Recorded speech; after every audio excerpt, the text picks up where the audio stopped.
Oh no, not this again. Okay, last time I showed you this tank, I said this was probably the last version of it. This is my Super H21B model. I'm just going to call it the Mark 6 from here on out because this is technically my main battle tank 6. Last time I left you, I showed you that I cut down the hull pretty heavily here, messed with a bunch of different turret designs. This was the turret design I finally settled on. It's got kind of this weird shot trap here, but I tried to convince you all that that wasn't a big problem because of the empty hull and other things like that. It proves to be that this is a big problem, not necessarily because of the shot trap, but because of the way this is designed. If a shell strikes it right here, it's only got a, I don't know, 2 or 3 shot capability before failing. I've actually seen a 100mm round strike here and break both of these plates off, like just destroy this entire thing, which gives it a 2-shot capability. I added these to attempt to rectify that and give it a few extra shot capability, but these just get destroyed really fast. The turret's far too weak for its armor values if people focus around this area. Even if you shoot down here and bounce off, this plate can only take a few hits because it's only got 69 health. So I decided it would be a good idea to rectify that, and here's how I did it with the Mark 6B, I guess I'd call it. Here it is. Okay, so first thing you notice is, ignore that, that's just issue with an update. First thing you notice is somehow the turret manages to be even lower profile. Like, Jesus. Armor values have been slightly modified on the hull, but not super noticeable. And the turret, though, geez, this turret is just small. Super small. I added a turret ring on this tank just to make it more spec with other tanks I've made. It's still got the hole here for the gun to poke through, but yeah, this is a small ass turret. Okay, so if we look at this, the armor values are around the same frontally, but I completely got rid of this lower thing here. There's no shot trap. The only potential weak spot is if a shot was to hit here. Possibly, but I've never seen that happen, so I'm not going to worry about it.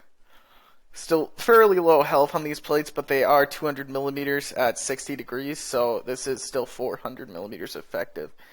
Side and rear turret armor is pretty much the same.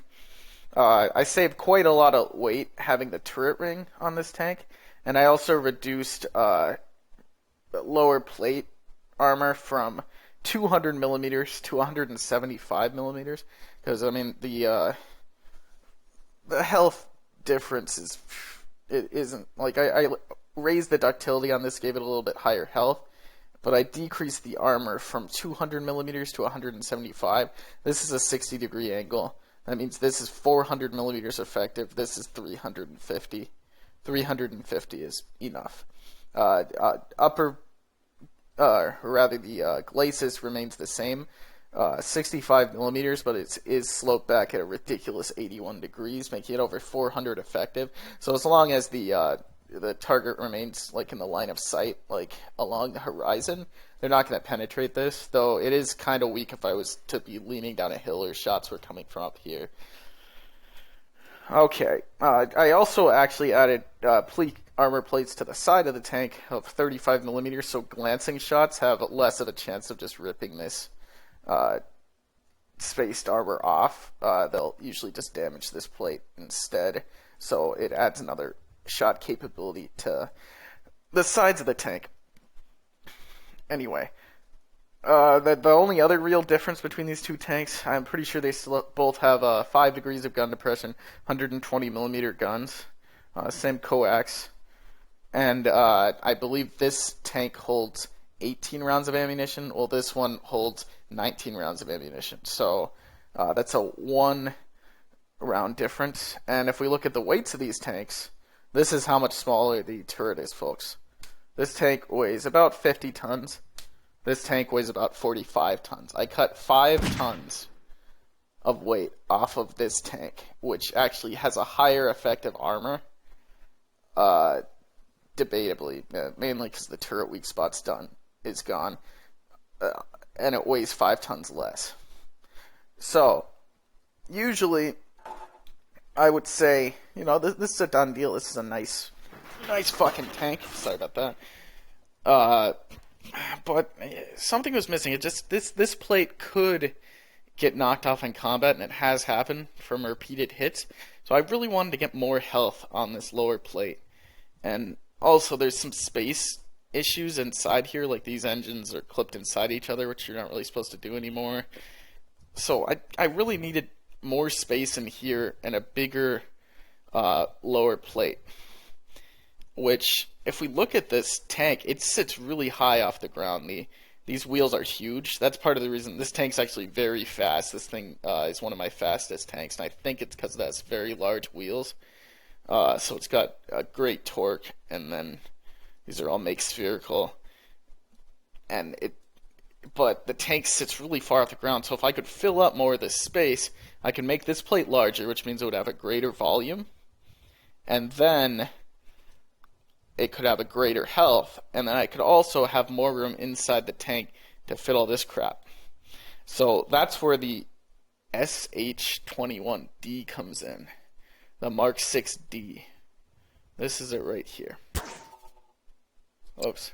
That's a kind of a glitch ghost, isn't it? Okay. So, we look at these things side by side. This one's just a bit farther ahead. Let's move it back just a bit. Okay.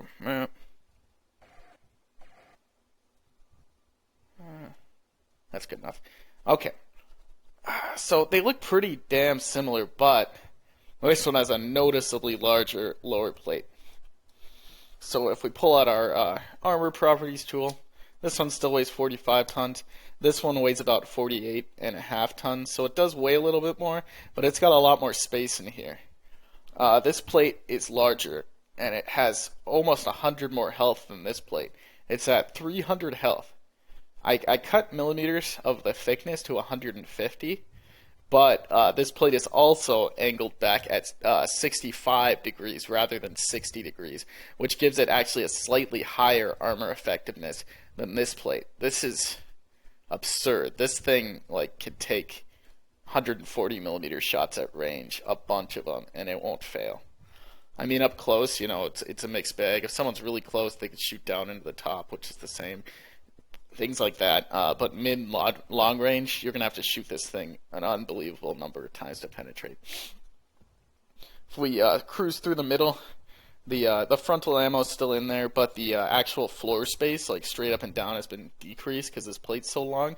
So I had to put this ammo box kind of leaned up like this, which technically makes it more vulnerable, but it's not really an issue because of the armor profile. I also put the engines, same engines, but I propped them up so they're no longer clipped inside each other, so there aren't any issues with that. And the back of the tank's pretty much the same, though there is this small piece here just to fill in the extra space. It's not enormously taller, but it does add a good, I don't know, let's see just how much it actually adds. It adds about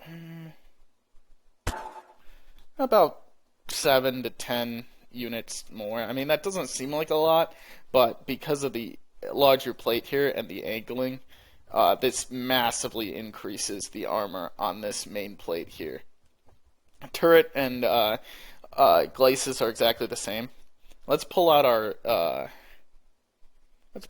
armor calculator tool, E2, just to show you what the difference is here.